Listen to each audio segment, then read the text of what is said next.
Hi guys, welcome back to Garage Tech. In this video I'm going to give you a walk around my Land Rover Discovery. So this is the Land Rover Discovery 2021 model year. So I've had this now for about 3 months and I've just covered over 1,000 miles. So I'll just give you a quick walk around it to show you what it is and some of the features. So it's got the standard wheels on it, which are the 20-inch rims. Now I do prefer these in the black compared to the silver, but it's just so you can see the silver version. Now this colour is one of the optional extra colours, so it's the premium metallic silicon silver. Now I haven't washed it, so you can see just actually how dirty it is. It shines quite nice obviously when it is clean, but this is what it looks like when it's dirty. So this is the D200 HSE version. Now if you're to spec this up and configure it online, you can't actually configure the HSE style anymore. Just go straight to an urban sport or a straightforward Discovery Sport. So it's slightly different now, but as you can see, it's not got the black pack on it. So if you go for the black pack, you get a black front splitter on there, and obviously the badges are in black and the wing mirrors come in black. So this hasn't got the black pack on there, but it has got the privacy glass on the rear.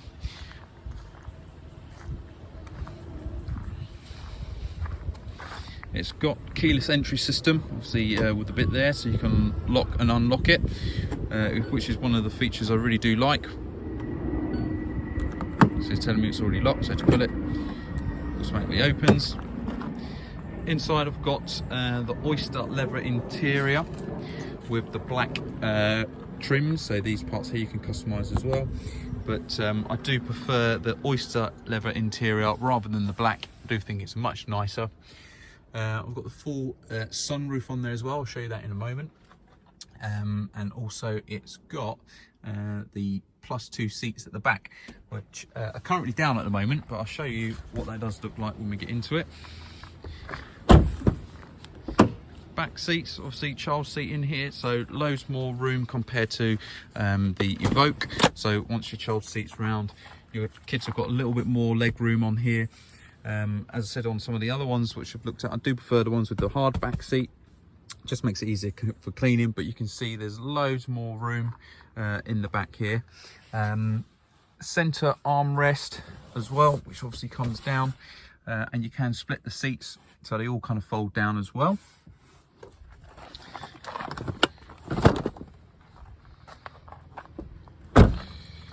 Obviously electronic tailgate on this one as well, so you can just control that from your remote control. Now I do prefer these Discoveries because the boots are much bigger. You don't have a hard parcel shelf, you've kind of got this blind that you pull back, but you can see already there's so much more room in these in terms of boot space. You know, once you've got a buggy in here and other bits and pieces, it's normally quite full, but these kind of small yo-yo buggies, really handy, because I mean even this one you can kind of just fold it up at the side, and then you've got loads more room to put your shopping and bits and pieces in there. So loads more room.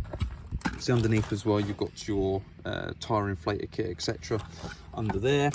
But as I mentioned, you can fold up the seats at the back here, so you've got another 2 seats at the back, which are good for kids. You could probably squeeze an adult on there if you needed to, and obviously it's got the seat belts which you can just kind of tuck away out of the way there. So this just pulls back and hooks under, and then from the outside you can't see the stuff that you got in your boot. Again, as I said, electric tailgate, so just press the button and it closes. And it's got obviously surround cameras on it as well, so the cameras are in there. It's also got a camera at the back there, so I'll show you how that works in a moment. So it's got the rear view camera system on it. And as we come around the other side,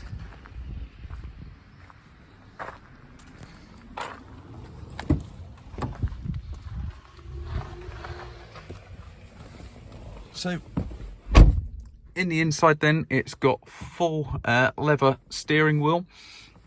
One of the things that it doesn't have on the steering wheel is the paddle shift. So that's one of the things that I find a little bit annoying. What I've said this on some of the other videos with these auto cars. It's got the 9-speed automatic transmission, and I just find that sometimes when you're cruising along, you could do with going up a gear, and it kind of just hovers in a gear, and you would like to just go up another gear just using the paddles. Obviously you can use the gear lever and just move it over to the kind of the manual mode and do it, but I do like to have the paddles on there. Okay, so if we turn the ignition etc on, it's got the full digital display on the dash, and you've got the 10-inch screen up the top here. This is the Pivi Pro system, so it's all pretty good. It works really well. Obviously you've got your heating controls all here. If you want to turn your heated seats on, you press this, and it's not going to let me do it until I start, is it? There we go. So I can push that on and then I can heat the seats. Now you can get seat cooling on these. I haven't got it on this one. I've had it on one of my Discovery Sports previously, and then obviously you turn that and a fan will come on and it will blows air up through the seats under here. So it's really nice in the summer.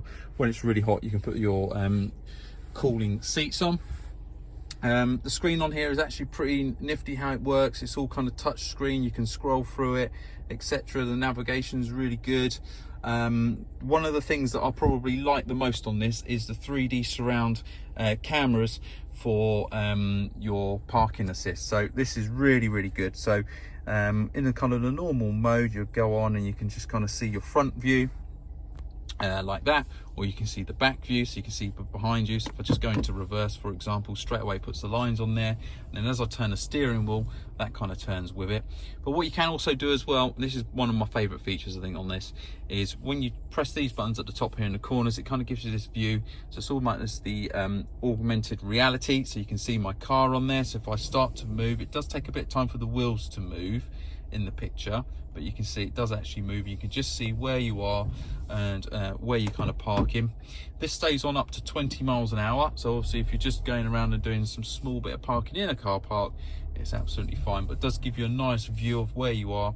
Now what I would say is I've tried this where you've got some small bollards and bits and pieces, and sometimes the little bollards and stuff that are in the corners sometimes do get lost, so you do need to just make sure you are still checking your mirrors, or at least aware of your surroundings. Anyway, if you hit the side ones, it kind of gives you a view like that, which is really good, so you can kind of see it as you're reversing, etc. And again, there you go, so you got another side view there like that, and the front gives you a nice view. So I really do like that. It's one of the cooler features on this car. The other really cool feature, as I mentioned previously, was the rear view camera. So you can see there, it's actually got a camera on the back, which I showed you earlier. And so that's the rear view camera. So you can change this to a normal mirror if you want. So there you go. Hello. Or if you turn it to then the camera, it just, if you've got loads of stuff in the back of the car, if you've got kids in there or adults in the back, then you can really see out of the back of the car nice and easy.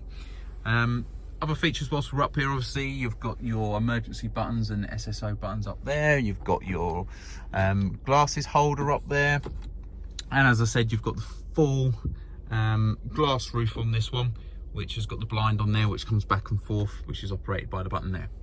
Other stuff then, obviously on the display you can kind of change this and have different displays on there. It's quite straightforward really. You can just go through the options for display, and then you can choose to set up the left and right panel, or you can go full map mode, etc. if you want to go into the layout. If you've watched my Evoque video, you'll see exactly the same on there, so exactly the same setup, but full map mode, for example, looks like that. Let me just come out of this. There we go, so it's full map mode, and then at the bottom there you get your mileage, etc., and your speed is at the top there. So full map mode is really good. I do like that as well. Some of the other bits and pieces that we've got then, obviously, you know, glove box, decent sized glove box in there. You've got cubby holes down in there. You've also got a really big kind of really big compartment down here. This bit lifts out as well, so you can actually get right into there, put storage, etc. in there if you need it. try and get it back now. So you can see I've got loads of masks, and that actually goes right up to there. There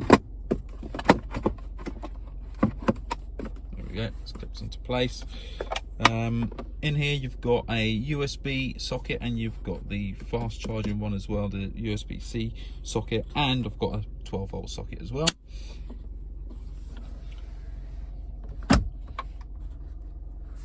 Again, it's got memory seats, so you can set up the memory.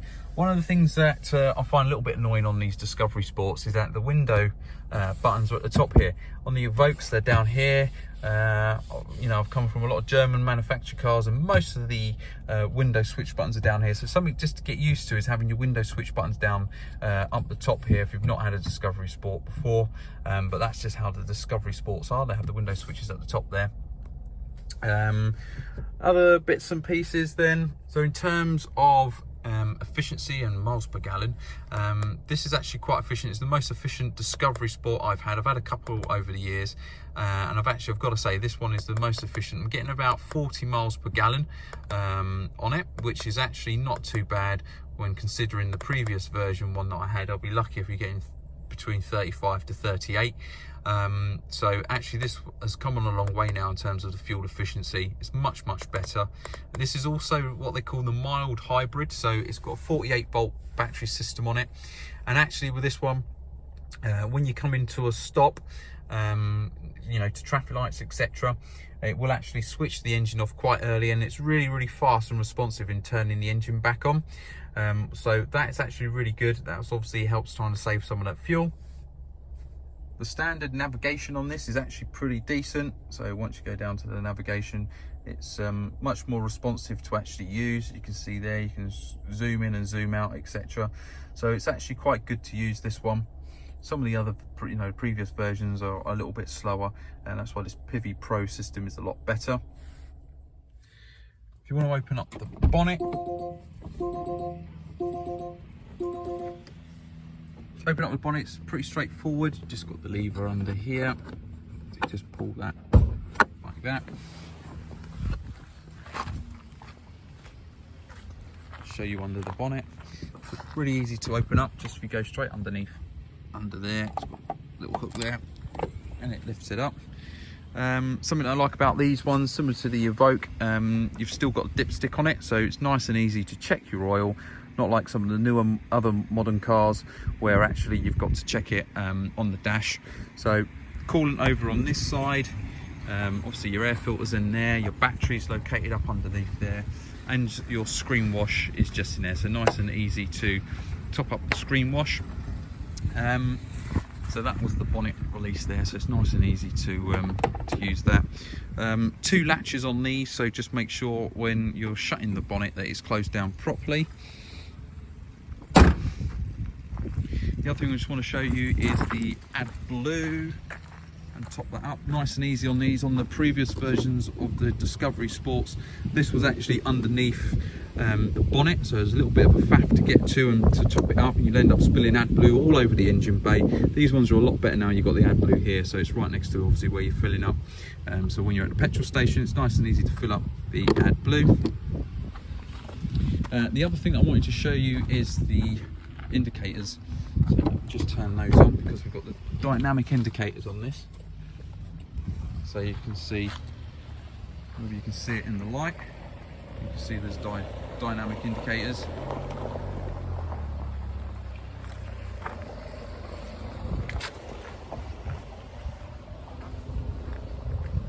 And on the front, you can see those dynamic indicators. Again, another optional extra that, but they do look really cool.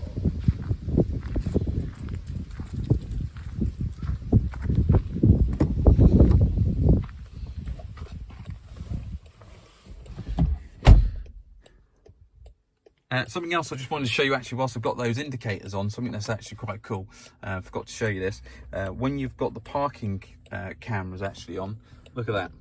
It actually has the indicators working when you're actually on that camera view. So it's pretty cool. I thought that was a pretty nifty little trick. Unfortunately, it doesn't show you the dynamic indicator, which would be even cooler. But just another little feature that I thought, actually, that's really, really cool when I saw that. So, okay, guys, so that's pretty much it in my kind of review around this Discovery Sport. If you've got any questions or anything like that you want to ask me about it, now's the time to, because I've got this for a while now. So this is my car for my daily driver. Obviously, the other thing I forgot to mention, obviously the 4-wheel drive options. There's loads of bits and pieces on here. It's easy to select and maneuver around these. Obviously, you've got your eco and auto mode, but you've also got your other off mode. So you've got your gravel, snow mode there, for example. You've also got your rut and mutt, and you've also got your snow mode, and you've also got your sand mode on there as well. So again, loads of options on there. I've not had a chance to use any of those yet. One of the other good features as well, we've got this off-road here. So if you're going off-road, this again gives you another view, so you can kind of see where you're going. It also shows you kind of your wheels at the front there, so you can kind of see where they're positioned and what you're driving over. And it also shows you then your 4-wheel drive system as well, so you can see what diffs are actually locked, etc. as well on the front and the rear. Let's turn those indicators off, they're a bit annoying. Okay then guys, so that's it. As I said, thanks for watching. If you like these videos, give us a thumbs up, hit the subscribe button, and I'll catch you again on the next one. Okay, take care.